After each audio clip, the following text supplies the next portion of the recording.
Testing.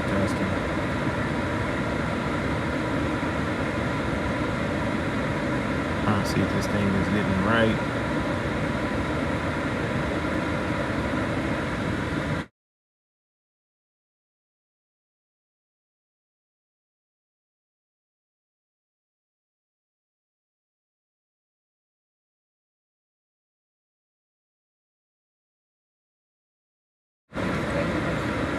Hello.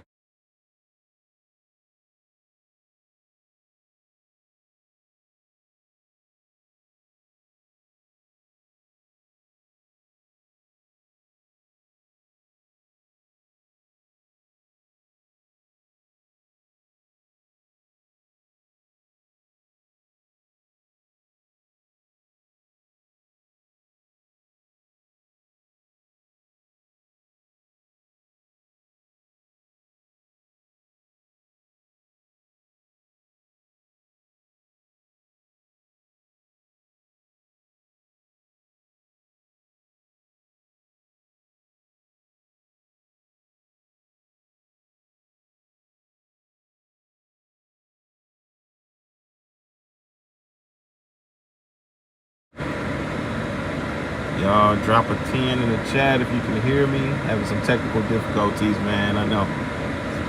A little bit of working it out for now. So, and we are back. And I'm back. Let's see what we can do, huh? Let's see what we got. Hope this is gonna be better. Of course.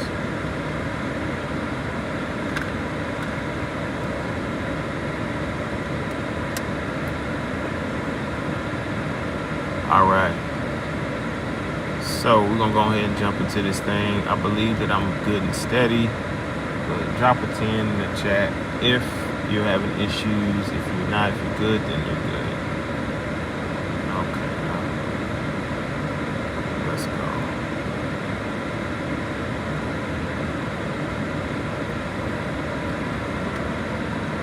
So, welcome back to the Warsheep Podcast. We're about to get into this thing today.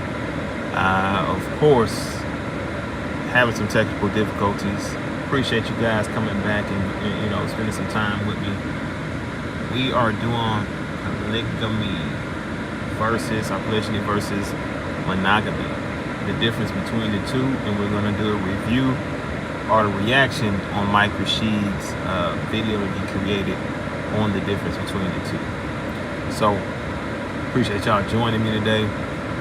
Let's go ahead and get this thing knocked out, man. I'm excited about this. This is the first EP. Had some technical difficulties to be expected, right? Because, come on now, everything can't be perfect. I did test everything out the day before and made sure the sound was coming in just fine, made sure everything was good to go. And, of course, today, we're having some issues. So, I appreciate you guys rocking with me, man. Once again, love and support for all my Warsheep warriors out there who are enjoying the content and who are definitely looking to contribute to today's broadcast, today's EP. So, we're going to see what we can do about a quick Q&A after we get done with this discussion right here over the Mike Rashid thing. And if we got enough questions, then we're going to go ahead and get the answer in these questions, all right? But without further ado, let's go ahead and jump right into this thing.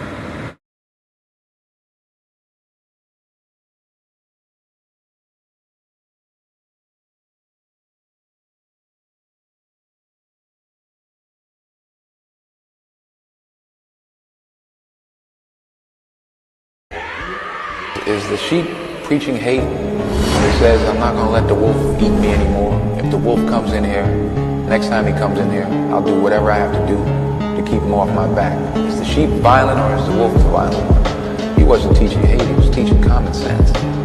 Somebody's knocking him over the head, stop him. Do whatever you have to do to stop him. The ones that were knocking him over the head were afraid of the fact that he might swing back. So they said, no, he's teaching hate, he's violent.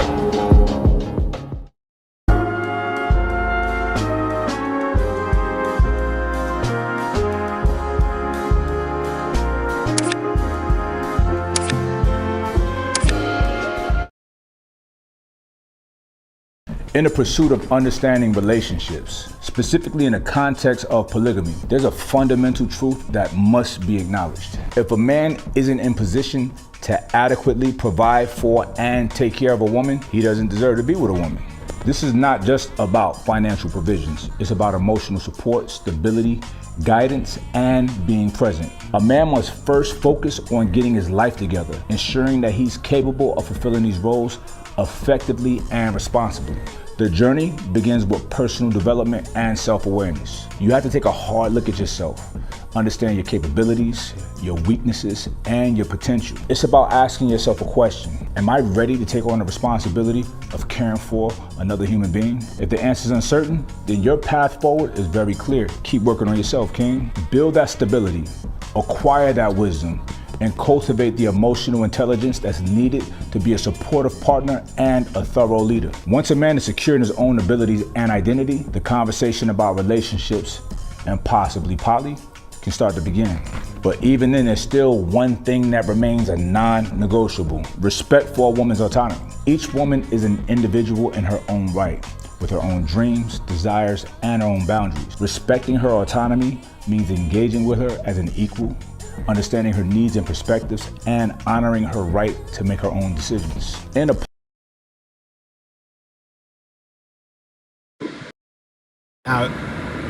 One thing that I completely agree with when Mike Rashid speaks on autonomy and things like that, and speaks on being ready. Like, honestly, yeah, as a man, you got to be prepared. You got to be ready. You got to be saying, hey, I got enough going for myself to be able to sustain the things that I need to sustain, and to be able to get out here and actually make an income or make a living for yourself. You gotta be in some sort of position to know mentally, not only just financially. I'm talking mentally. I'm talking physically, in great physical shape. You know, being able to take care of responsibilities, being able to have a structure, you know, a routine on a daily basis to what you want to set forth and accomplish on a day-to-day basis. Now, if it ain't one thing that women don't really admire, or that completely, you know, turns women off, is the lack of ambition. The lack of ambition is literally the thing that most women just really lose a lot of respect for men. You know, when they see a man who's not as ambitious, or who is not a go-getter, who does not set his goals and accomplish them, things like that, or who do not set their goals and at least try or attempt to accomplish them. It's like that's a huge thing that, you know, whatever you want to call it, red flag or whatever it is, that most women just can't respect, can't get with. So if you're the type of person who's not able to set goals and follow through with those goals, then you need to really work on that area within your life, so you can be able to be better. You know, so you can be a better leader, a better overall steward of your home, a better overall master of your home, so you can be able to at least be able to show her and teach her how to be more structured, because most women aren't very structured. You know, most women aren't very structured. You know, you do meet some that have a great structure about them, and they do their thing from day to day, but most women aren't very structured, and it's honestly, it's not their fault. You know, that's just not what they're hardwired to do, is to be, you know, structured in any kind of way. You know what I mean? It's like they're designed to come up under a covering or get married to a man who's going to provide that structure for them. Even though they do kick and buck a bit, like, honestly, they test and try your structure just like a child. A lot of the times, you know, would test the boundaries. You know, even though they do that, it's still a thing as to where they need a man to provide them that structure. Most women need that. I see it in a lot of, you guys tell me what type of women that you see more that can structure their lives better. Me personally, I see women that are like raised by their father, or who've been raised a certain kind of way, like who's been forced to handle things on their own. Not even that, who's been raised by their father. Mostly those are the type of people who can structure their life a lot better, or a little bit better than most women who maybe gravitate towards their mother or was raised by their mother in a single mother household. So, and in mother and father household, it's usually like 50-50, or no, not even that. A woman who's raised by the father only, single father, can structure really well, and a woman who is raised by both mother and father tends to rely on the man to structure, right? Because the father is the one that provides the structure, and then the one who's raised by the woman, they just have no clues. But let's get back into this thing, all right? Just want to say that real quick. It doesn't always equate to just financial, because nowadays it's like we really have to rely on each other, especially based on inflation and things like that. You know what I mean? You got a man who's earning an income, but then you do have a woman who's earning income. You combine those two incomes, but then they find another really dope ass woman who comes into the house, comes into the family, and also is able to either relieve them of bills like child care, relieve them of the child care bill, or relieve them of certain like eating out and things like that. If she's able to stay home, she's relieving them of certain bills that they would have to pay, like child care or going out to eat. Or if she's somebody who also has a great income, then she's providing that extra income to cover those things as well. So I would say, yeah, of course, get yourself together. If you don't have any means of income coming in at all, and you're on video games, you're sitting there, just fucking scratching your head and playing video games all day in and day out, not contributing to society in any way, and you're just a consumer and you're not a producer of anything, you need to really focus on getting in position to be a producer, to be somebody who's taking care of business out here. But yeah, so that's my take on that. Let's go ahead and get back into this thing.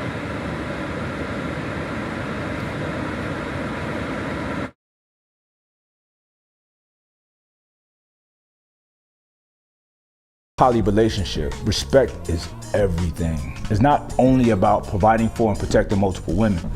It's about nurturing and respecting their individuality within a relationship. Now, each woman's autonomy is integral in the relationship's health and to the emotional well-being of everyone involved. So for you fellas contemplating poly, the first step isn't about seeking partners. It's about introspection and self-improvement. It's about becoming the kind of man who not only desires and deserves the company of women, it's a man who's ready to provide, protect, and above all, respect the autonomy of all individual partners in your relationship. Now, in this beautiful dance of relationships, honesty is not just a step, it's the very rhythm that keeps the dance in harmony. The importance of honesty in the beginning stages of courtship cannot be overstated. You have to lay all your cards on the table. What you like, what you don't like, your expectations, your dreams, your fears, and your truths. This level of honesty is refreshing, and it's respecting and honoring the woman that you want so that she can make an actual informed decision on whether she could deal with your ass or not. Many women have been conditioned by past relationships to dishonesty and deceit. They're used to men presenting a facade of a perfect version of who they really are. But you're gonna be different. You change that narrative. You show her that real men do exist. When you approach a woman with honesty, with your true self on display, you offer her something very sacred. You offer her the comfort of truth. You offer her a flawed man who's on an odyssey to become a better man. And I guarantee you will be surprised at the outcome. Human beings seek authenticity. We crave it. And you being real is gonna make her feel safe. It builds a foundation of trust and respect from the outset. And when a woman understands your true self, your genuine presence and intentions, she could make a choice. She could decide to be part of your journey or not, based on reality and not a facade. But remember this, honesty is a two-way street. As much as you're honest about yourself, you gotta be prepared to receive her honesty with openness and respect. It's only fair. This is where the dance of the relationship deepens. When both partners are honest, now the relationship can grow on solid ground, free from the instability of secrets and lies. So as a man, take the lead in this dance of honesty. Be the first to open up, to show who you really are. It's a sign of strength, it's not weakness. It demonstrates confidence in who you are and respect for the woman that you're courting. And it shows that you respect yourself. This approach won't set you apart. It will literally set the stage for a relationship built on truth, respect, and authenticity. Now, it's important to me to articulate to you my complete perspective on polygamy. I want to discuss the intentions and my ethics behind it. You need to have a clear and moral foundation in your relationships, whether it's monogamous or polygamous. That's got to be set, right? And for me, the choice of polygamy is not about fucking random women. It's about forming deep, meaningful, and lifelong bonds with women who play an important role in my life.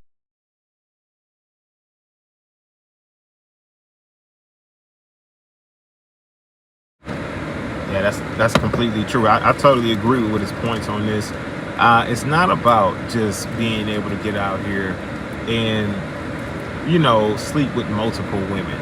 It's not about that at all.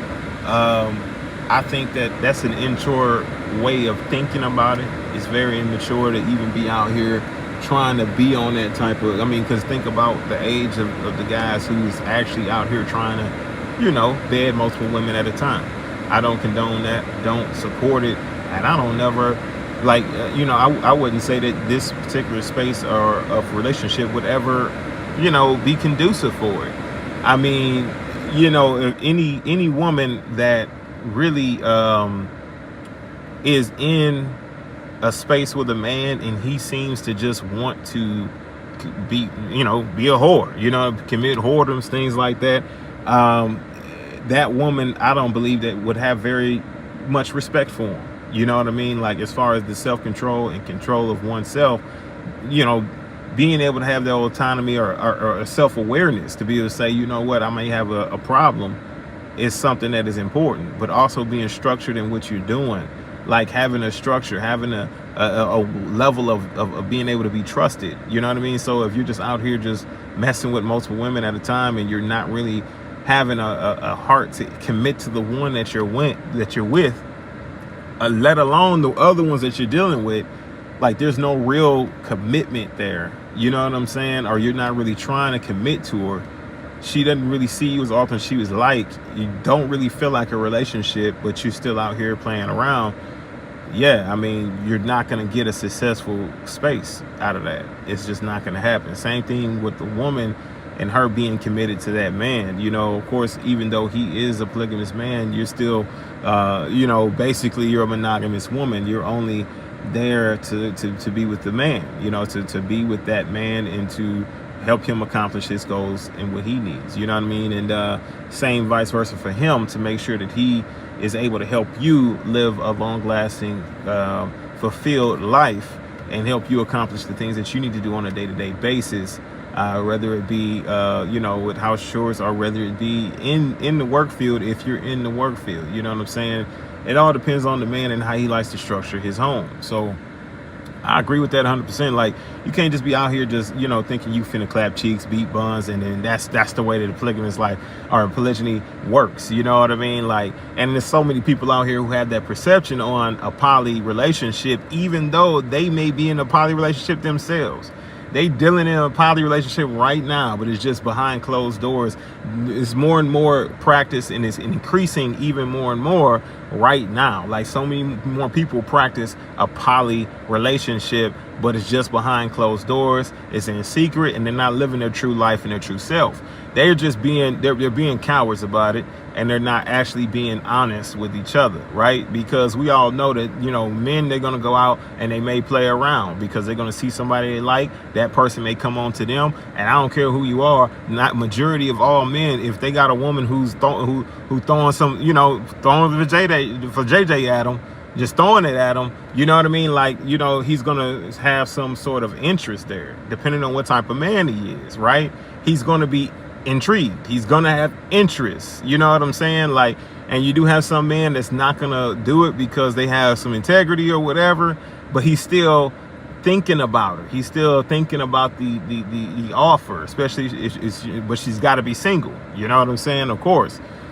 He's still thinking about the offer. He's still thinking about her. So it's like, a man is always going to have his nature. His nature is, he sees a beautiful woman, he's going to desire that woman. It is what it is. We see what we like. It is what it is. Women just got to really learn to adapt to a man's nature morally, then trying to control his nature by using societal norms like monogamy, right, within the Western culture, to control that man, to get him to comply with what she would like for him to do, and not based on what would fulfill his life, because she would have a happier home if he can fulfill his life and who he truly is, right?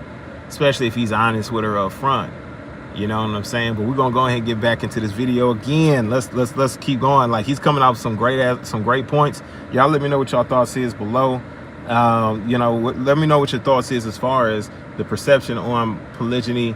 Man, you just type that in real quick, and also let me know what you think about the I guess sexual relations in polygyny. Should it be something that's more sacred, or is this something that is a little too fine line to where it's like borderline, I guess, fornication to you? Like, just tell me what you think down in the comments below, and we're gonna go ahead and get back into it.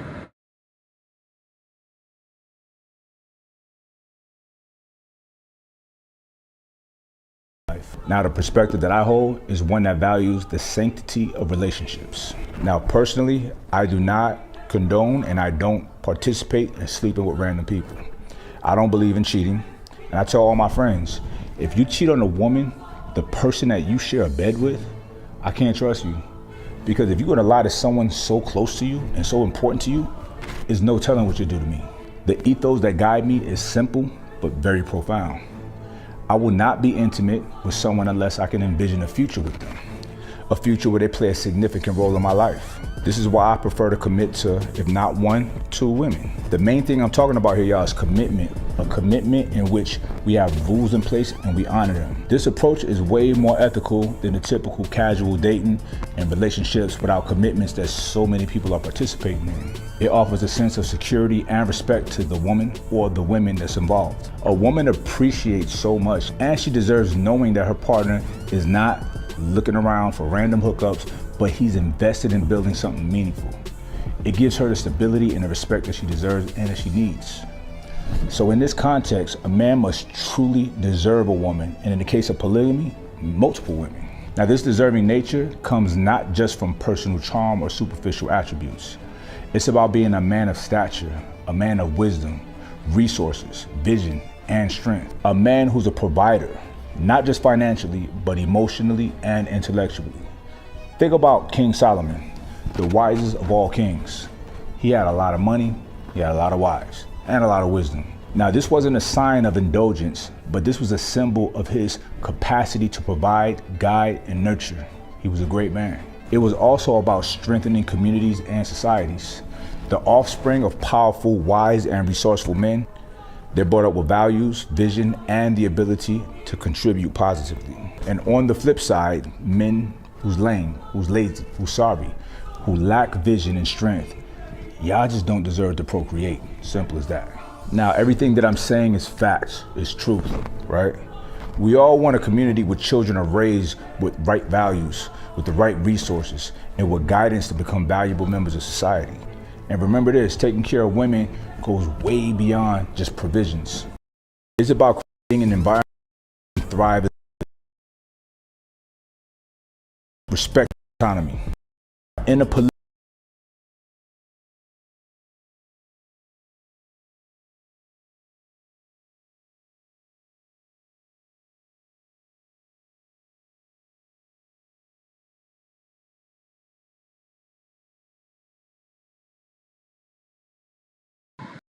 All right, so yeah, my thing is this, right? Being a visionary, being a creator, you have to be a creator. You have to be an innovator, a visionary. If you're a 9-to-5 worker, if you're used to just working 9 to 5s, you look used to being in factories, there's nothing wrong with that. We all need them. You know what I mean? Everybody's got to have somebody to take their trash out. You know what I mean? Everybody's got to have somebody to, hand them a burger, you know what I mean, or whatnot, or serve them at the restaurants and things like that. But you also got to consider whether or not you're on the level to deal with multiple women at a time, right? Because men who tend to be in this particular space are men who are visionaries, who are creators, who can see and develop and create. You know what I mean? Who can build a business, who can build, wealth and generational wealth, who can build knowledge, you know what I mean, and things of that nature. If you're working a higher end 9 to 5, that's like morally like a doctor or a lawyer or something like that. Like, you know, even though attorneys, you know, whatever, but in those fields where you're actually a high earner working a 9 to 5, I mean, that's fine. You know, that's good. You know, as long as you can be able to provide some sort of knowledge. See, they can provide something that's valuable. Attorney can provide knowledge in law, things of that nature. A doctor can provide knowledge in medicine and proper care, you know, so and practicing. There's things that makes you to where you're an ambitious person if you holding those sort of higher end 9 to 5s, right? That's high, that pays you pretty well. Even then, you know, those guys, those men who are in those positions but looking to start their own practice, that's a totally different ball game. That's a totally different type of man, right? Because he has a vision. He's a visionary. He's a go-getter. He's a creator. You know what I mean? Like, he's the type of man that you have to admire. You know what I mean? Because he demands that admiration, that respect, because he puts the work in. You know, he puts that work in to show you that it can be done. So when you're here and you're out here and that's what you're doing, then of course being able to run and structure a household is something that's going to be second nature to you. The patience it takes, the amount of care, the amount of love you'd have to exude in that space. Patience is one of the biggest things as well, right? Because you can get frustrated just trying to build and grow a company. There's things you got to overcome and adversities you got to overcome that you've been tested and tried in ways. Same thing with men who have been tested and tried in ways and are overcomers. They overcome so many different things and still manage to reset, rebuild, and bounce right back. You know what I mean? And just keep coming back. They got that resilience. Sometimes they need a helping hand. Sometimes they would need a solid woman to be able to push them along, and they deserve to have women or women to help them achieve their goals, because they're very they're intellectuals. You know what I mean? So yeah, another point right there is that is, quote, if you're not an intellectual, if you're not somebody who's a builder or a creator who can build and create and develop businesses, hey man, you can go ahead and give it your shot, give it your all, do what you got to do in that space, but just know that you can do more. Don't just stop there. You know what I mean? You got a 9 to 5, you're working, that's great. But then start to consider, how am I going to get to the bag? How am I going to build the generational wealth? How am I going to start my own business, my own companies, and start planting money trees to where I can be asleep and this thing's still growing. It's still producing cash. You know what I mean? I'm sleeping. I'm out on a date with my woman or with my women, and we're still making money. You know what I'm saying? Like, we're taking a trip to Cancun, we're taking a trip to Bali, and we're still making money. You know, and the money don't stop. You know what I'm saying? It just continues to, you know, flow through, because you were a wise man about what you were wanting to do with your time, and you built and grew a company or whatnot that's going to provide that particular thing, no matter how difficult it was in the beginning. You know, at the end game, once you kept pressing the mark, you hit what you wanted to hit, and now look at where you're at. You know what I mean? You understand how to be a visionary and to conquer and to bring your vision into fruition, or to manifest it into reality. These are the men that deserve spaces like that, right? These are the men who have control, emotional control, right? Emotional resilience, right? They're slow to anger, right? They're able to understand how to conduct themselves in ways that is conducive for a space for their women to be able to thrive in. So let's get back into this video.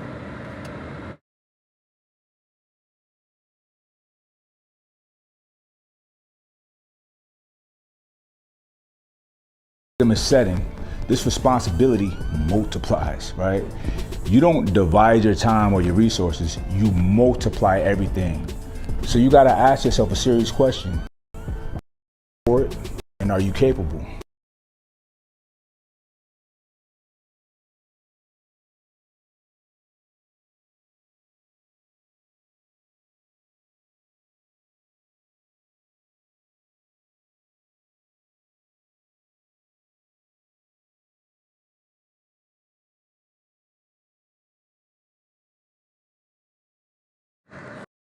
So, are you capable?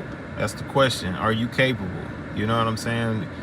If you're capable, then you know if you are or not. You know where you're at, and you can be honest with that, you know, with yourself and what level you're on currently. You know what I mean? So, I really appreciated this one because, you know, I checked it out prior to doing this reaction to it on here. And, you know, he hit on a lot of great points. One of the things that I would say that is kind of touchy for me is the woman being, of course, an equal to the man she's currently with. Honestly, tell you the truth, in the relationship format, she's not less than human. She's not. No, she's the woman. She is the counterpart for a man. The man needs her just as much as she needs the man. Okay, and it's just flat out. You know, we need each other one onto another. However, when it comes to equal, we can never be equals because one of us got to go to bat. One of us got to sacrifice our life, and the other one gets to live on if there's any sense of danger, right? It's expected.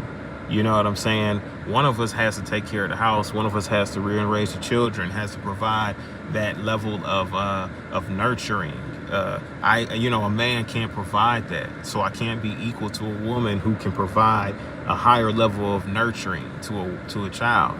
You know, like there's so many different aspects as to why we could never be equal within a relationship. You know, because women are great at what they're great at. And they're great at providing what they can provide.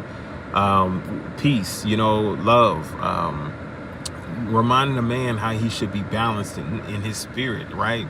As far as not being too testosterone driven, right?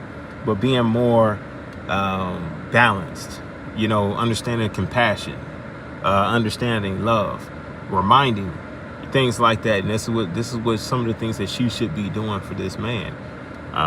She should be giving him these things where he understands how to go up into his bowels of compassion and show compassion onto not only her but to others and to the children. You know what I mean? So we can't be equals because our roles are too defined and they're too important for one of the other to be able to take somebody else's role. Like, she can't take my role as being who I need to be as a man. And I can't take her role as to who she needs to be as a woman. So that's the reason why I believe that, no, we can't be equals. But, you know, in spaces, there's spaces where we dominate. You know, there's spaces where I'm Kobe Bryant. And there's spaces where she's, Shaquille O'Neal. You know what I mean? There's spaces where I'm, Steph Curry, and there's spaces where she's, LeBron James. You know what I mean? Like, we can't, now, yeah, they're all ball players, but we can't say that they're equals. We can't say that they're all the same. There's spaces where I'm MJ, there's spaces where she's LeBron. You know what I'm saying? Like, there's differences there. So, I don't want to play a narrative as far as one of them has to follow the lead of the other, regardless. So at the end of the day, the man is the one who should be leading the family, so she has to submit to him. And it's another reason why we cannot be equals, because one of us has to submit within that household for us to be able to be in proper order under the eyes of Yah, under the eyes of the Most High. One of us has to submit. And then, the Most High, or, God, whoever you may serve, does not intend on the man being in submission to any woman. So we have to make that very clear. All right, so another thing is this, right? Man, I was dealing with this one chick and talking to her, having a conversation with her. Very nice young lady, dope, right? Just things she got a lot of great qualities. You know what I mean? Like, a lot of things that you don't necessarily find nowadays, right? That makes it very refreshing. Even in conversation, you can tell if a woman has been promiscuous or not. But, when talking to, certain women, you can tell that they ain't been around the block much. You know what I'm saying? Like, they not used to certain conversations. They're not used to certain things, right? But you don't be deceived, though, because they could be playing a role. So you got to pay attention to who they are, right? either way, she came out and said something like she's the prize. And I'm like, wait, hold on. What do you mean that you're the prize? She's like, well, I'm the prize because I can be able to, I don't have any children. I'm younger, I can bear children, things of that nature. I'm attractive, and that was her reasoning. But, my thing is this, right? A woman can never be the prize, right? She can definitely be a great catch, a great woman to be able to get involved with, a great option and choice, right, for a man to make.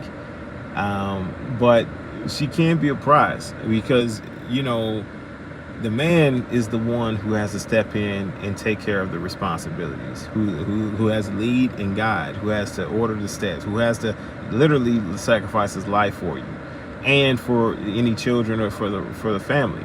So that is the prize. You finding a dope ass man who's going to be able to sacrifice for you and your family is the number one ultimate prize. You know what I'm saying? But my thing is this, right? You got to have the full package if you feel like that you are the ultimate catch, right? Like, even if you want to brag about being a prize, you got to have the full package. Like, your attitude's got to be straight. Like, you got to have like a dope ass attitude. Like, you got to have like a very cooperative type of spirit on you to where you don't really, you ain't trying to be confrontational. You know what I'm saying? Like, you just really want to work with, and the man can really tell that this is my life partner. This is she's gonna be always in my corner. She's not gonna be out in public embarrassing me, right? Out in public, treating me like like a stranger, or crossing my boundaries with other people or other men or whatever. Not gonna be playing you like playing on like you're a fool, right? Not to say that this girl did that. I'm saying, in generally speaking, you gotta have an attitude that says that I am her. And I can be able to produce the qualities that he needs me to produce. So, same thing. You got to be willing to be in that kitchen, girl. You know what I'm saying? You got to be willing to be in that kitchen. You got to be willing to cook your man a meal. 3:00 in the morning. Him and the boys just came out from going out, having a good time. Doing whatever they doing. Him and the boys come home, and you so happen to wake up and, hey, you guys hungry. That's the type of commitment it takes to be the ultimate catch, to even consider yourself a prize. You up at 3 a.m., cooking dinner or breakfast, pancakes, I don't know, stacks. You making some stacks, all kind of you know what I mean?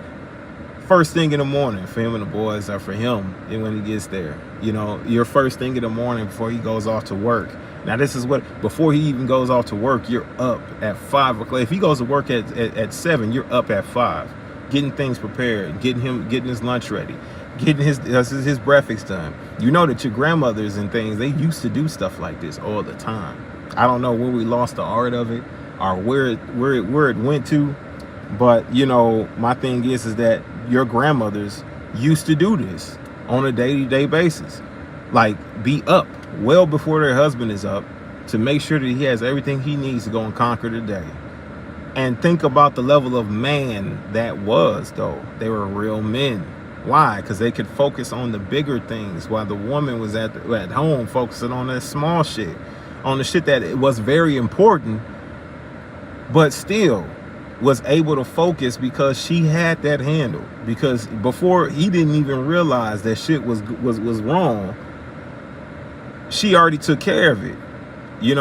Self-starter. She already took care of it. He didn't even realize there was something going on there because she already knocked it out. She already didn't put the fire out at that flame. While he's out here conquering earth and trying to take care of business in the world, she's in their personal life putting out small fires, making sure that he's eating, make sure he's well fed, make sure all these different things, right? But one of the things that we really have to women have to really come into a mindset of is that they are dealing with men who don't wish to be with just one woman. Yeah, he loves the shit out of you, but yeah, he wants this other one too. He wants her too.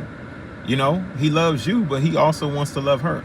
Like, when women come to a mindset of realization that is the case, with the majority of all men, I'm not saying all of them, I'm saying majority of them all, then I believe that our divorce rates would not be so high.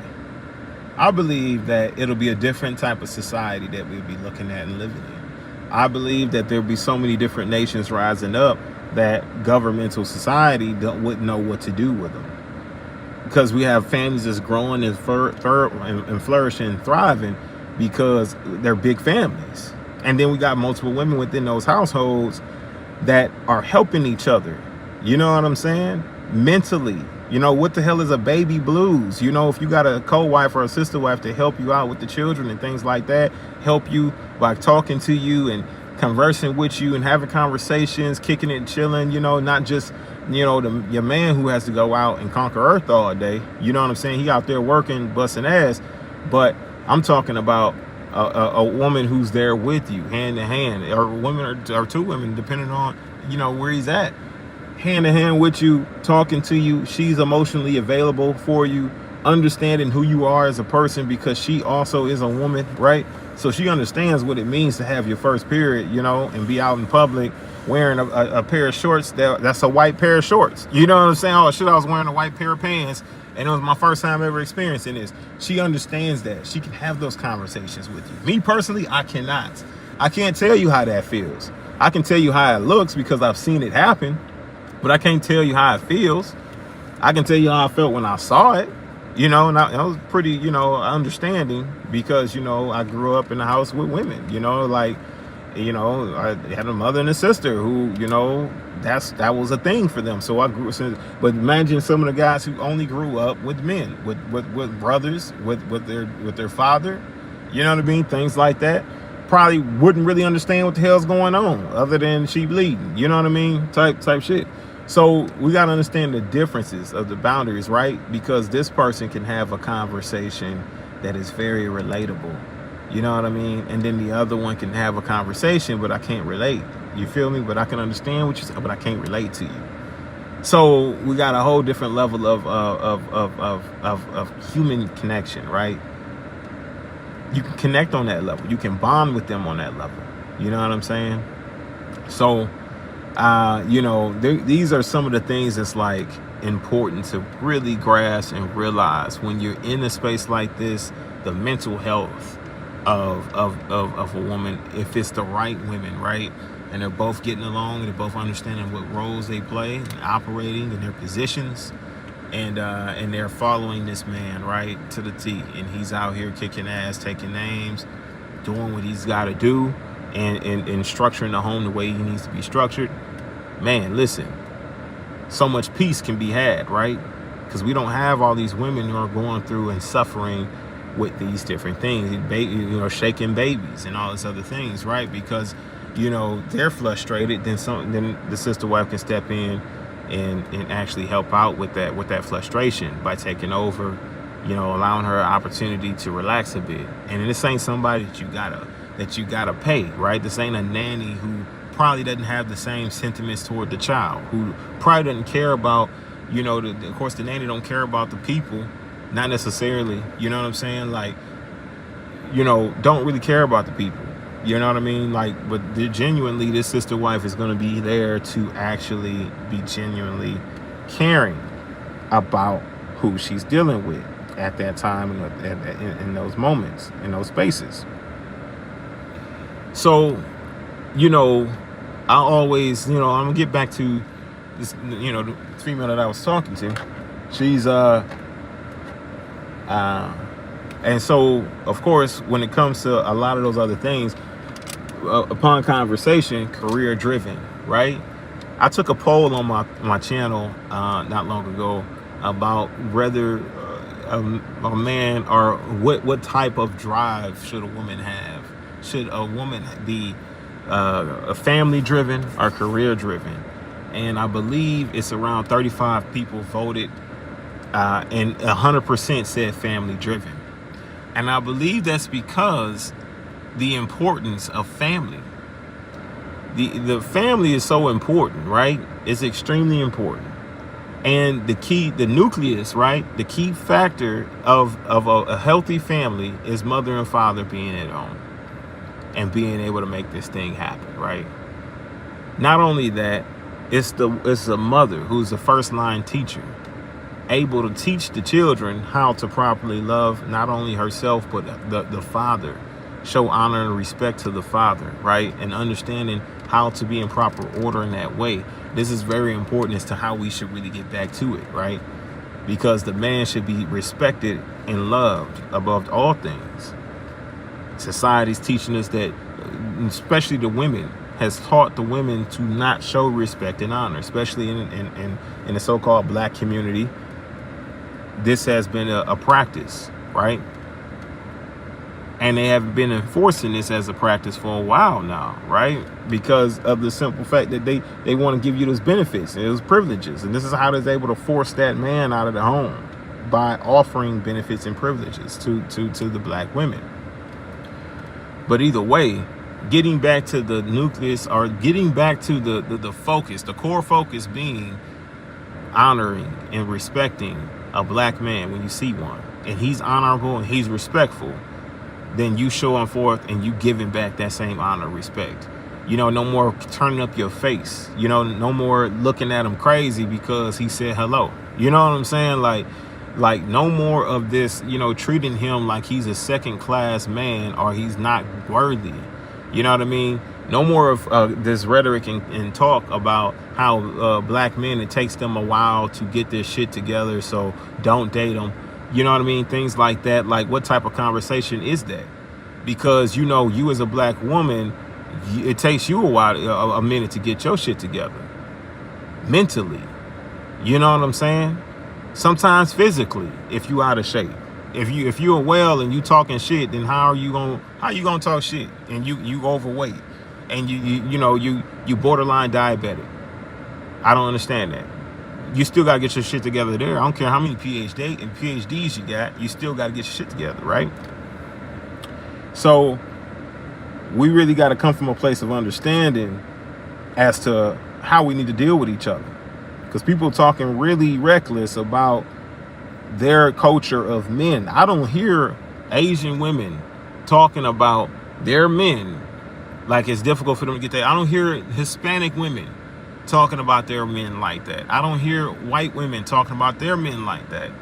And Hispanic men and you know, all these different cultures of men, their women aren't having those types of conversations with each other. You understand what I'm saying? It's only our women in our culture who have conversations like that about our men. And we really need to focus on changing that rhetoric. You know what I'm saying? And producing more positive speech about the men, because obviously we still are 10 steps behind. You understand what I'm saying? We still, majority of black men and black people in general are usually 10 steps behind in going into life and going into the world and having to be an adult and things like that. Usually they got to go into it and learn, because they don't teach you shit in high school. They don't teach you shit in college about how to be a productive, active adult in society. They don't teach you about credit. They don't teach you about trust and estate planning. They don't teach you about any of these things in government institutions, because they want you to remain and continue to be broke. They don't teach you how to properly build a business and that is lucrative and that makes sense for the things you love to do. They don't teach you these things in governmental organizations like public school. Private school don't even teach you these things. You know, these curriculums that they have are useless when it comes to actually being a productive member of society. I remember they used to teach you how to write a checkbook. I remember how they used to do that. I don't hear about that or see that anymore. You know what I'm saying? They don't teach these people how to not be, it's a debt society. So they teach them how to be in debt by teaching them nothing at all. Right? So they automatically get out of high school, go to college, get a credit card, rack up the debt, get public student loans. They're teaching them how to be debt bound and then go work a 9 to 5. Let's say college didn't work out. Now you work in factory, right? But you're still obligated to that debt, right? They're still putting the obligation off on you. So, yeah, we have a ways to go as a people, right? Especially after leaving and going into adulthood. You should understand that a black man is out here, but he's very creative in mind. He can create so much out here if his mind's unlocked. If he has an unlocked mind, he has so much potential, right? And I know you can't date on potential, and it's fine. But a man who's driven and focused and driven to have freedom of time and freedom of wealth, these men are men that's worth investing in, who's showing that consistency in what they're doing, right? Helping them get there, it should be a primary objective. Let me see what I can do to help them get there and keep them there. You know what I'm saying? Now, you know, the road to it is not going to be easy. You're gonna go through it, and you're gonna have some things that you're gonna do. You're gonna have some debt that you rack up. But that's with any business. When it first launches, you're gonna rack up debt. You're gonna have debt, and debt to income ratio is not gonna always be great. But however, you continue at it, you be persistent, you're gonna have your ratio from debt to income. You're gonna make way more income than you are gonna make debt. You understand what I'm saying? So you got to be patient. Just be patient, chill out, and roll with him. Stop talking about him like he ain't shit. And black men, stop talking about your black woman like she ain't shit. Stop treating her like she ain't shit. You know what I'm saying? Treat her with love, with respect. She's one of the most powerful forms of woman on the planet. She's one of the women who can create multiple different cultures. She's one of the women who would understand you best, who would understand how to rock with you, how to roll with you. If you're going through some shit that's really tough, she's going to be the toughest that you can be able that you can have by your side to help you get through that. You know what I'm saying? Like, that's just flat out facts, right? Because we can't say that about the counterparts. I mean, the Hispanic women, yeah, they pretty much, you know, can roll with you too. But, you know, it ain't nothing like a black woman who can ride with you as well. You know what I'm saying? So let's make that very clear. Let's make that very understood. You know what I mean? Like, let's keep that love there. Also, of course, you know, because I'm not racist or nothing. I love all cultures. You know, all cultures of people that love me, right? You know what I'm saying? I love. It is what it is. So we're going to do a Q&A, man. We're going to go ahead and do questions and answers. And, you know, if anybody got any questions, let's go ahead and drop them in the chat real quick. And this is the next segment here. I'm going to try to get this done as quickly as possible because I think that my battery is about to go dead. So y'all going to have to bear with me, man. If I just cut out of nowhere, look, man, we rocked it out. We got it done. We had some technical difficulties earlier. Now we're here. Let's do this Q&A. We're going to take about at least a few minutes to do this. So go ahead and drop a question in the chat if you want your question asked, right? Open it up for the Q&A real quick. So if we got enough questions, man, we're going to get rocking with it and get to it. But in the meantime, I wonder if I probably got another story to tell you. So I'll tell you this, man. My space, right? I was in a space of course, dealing with multiple women at a time. I think one of the biggest things for me is that, in advice, right, is that dealing with these women, when you're dealing with them, understanding how to properly vet them, understanding how to properly understand who they are, right? And dealing with them individually. So you can't deal with one the same way that you're dealing with the other. One of them might be tough enough to take some things when it comes to rebuke. When you're rebuking her sharply, she might be able to handle that and say, you know what, I need to do better, and take it as constructive criticism, as to where the other one would fold up and crawl under the bed. Like, you know what I mean? Like, you'll break her. You know what I'm saying? So understand who you're dealing with. Vet them. You know, vet them carefully.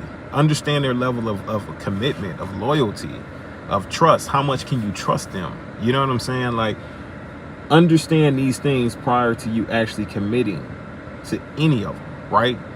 And understand where their morality is. Where are they lying? Like, where do they feel as though if they're of the world, if there's somebody who's not of the same faith as you, do they believe that once they come into your household or once you've married them, that they should convert to your faith? You know what I'm saying? Because this is how it used to be. Now, it used to be where the woman would convert once she's been married and under a different covering. Now, it's not because unequally yoked, right? Because that's not a thing. And because the scripture says that if the man dwells with her and he be pleased to dwell with her, then let them dwell in peace, right? And I'm just paraphrasing. So we can't say that that's unequally yoked, because she could be not of my faith and she still can dwell with me, but I'm at peace with her and she's respecting my wishes and she's not giving me no issues, so we can dwell together, no problem. You know what I'm saying? And that's what the book say. So, but it was a practice of the woman actually converting and being a part of this man's faith. And it was usually a big talk, like, dang, if I marry him, I'm gonna be a Muslim. You know what I'm saying? We don't have those conversations anymore. You know what I mean? That's all but lost now. But however,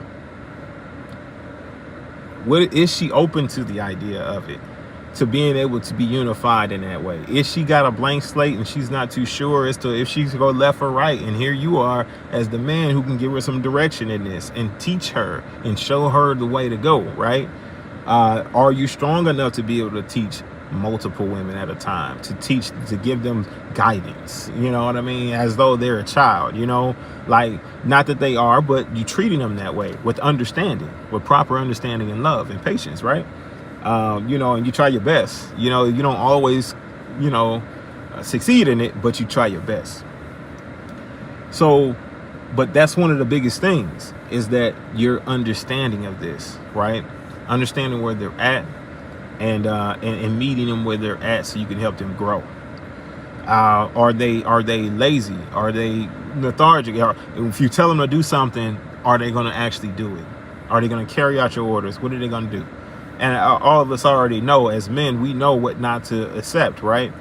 And if you are currently dealing with something like this right now, then you need to cut your losses where they're at right now and just leave it alone, right? And move on. Because as men, we like to tolerate certain things and try to make it work. But it's not going to work, bruh. Just let it go. You know what I'm saying? Just let it go. Because if you don't and she makes the first move, then it typically ain't going to be in your favor. All right? It's going to hurt. You know what I'm saying? You're going to have some shit you got to deal with.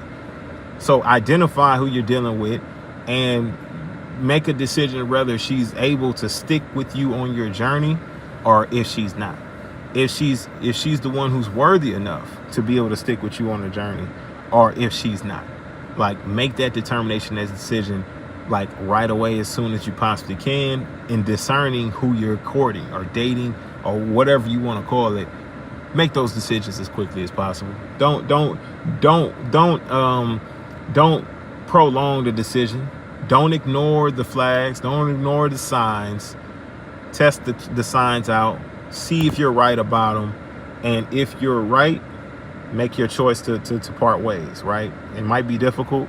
She might be bad. She might be fine as hell. You know what I'm saying? But if she lazy and she look good, then you're going to have a lot of headaches, bro.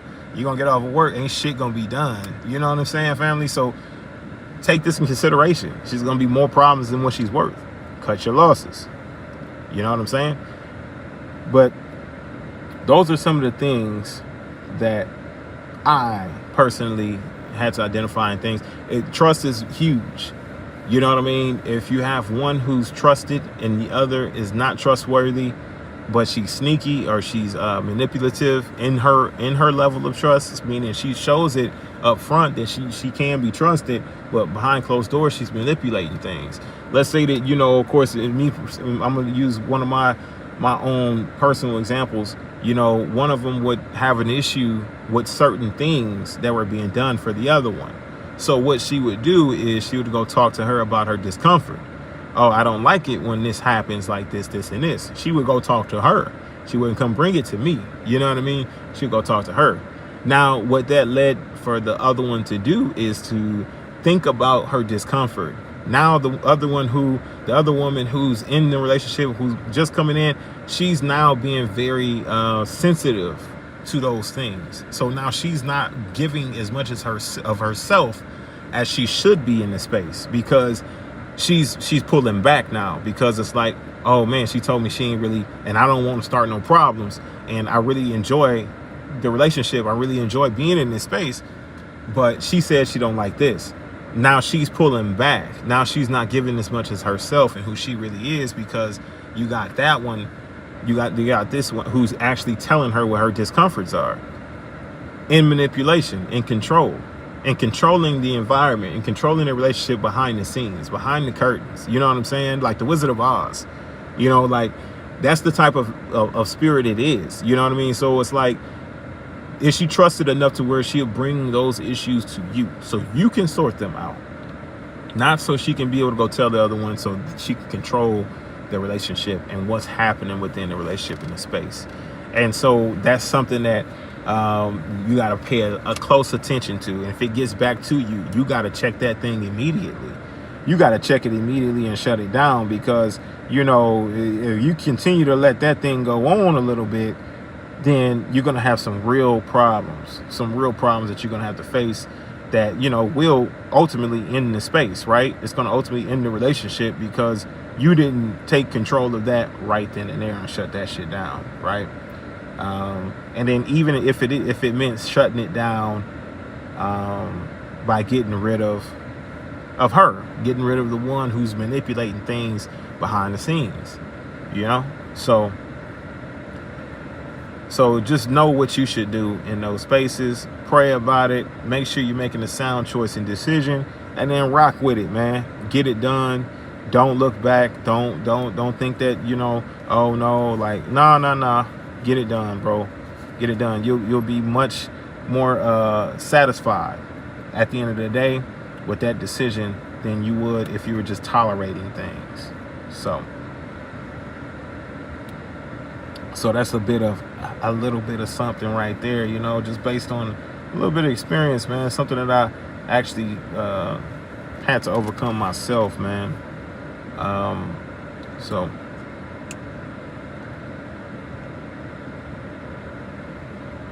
And like I said, you know, this thing's about to die. Hold on, let me check this chat real quick.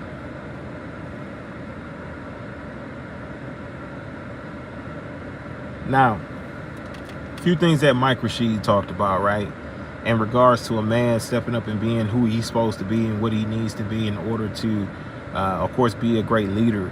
You know, one of the biggest things is that, you know, people say that polygamy or polygyny is a financial game.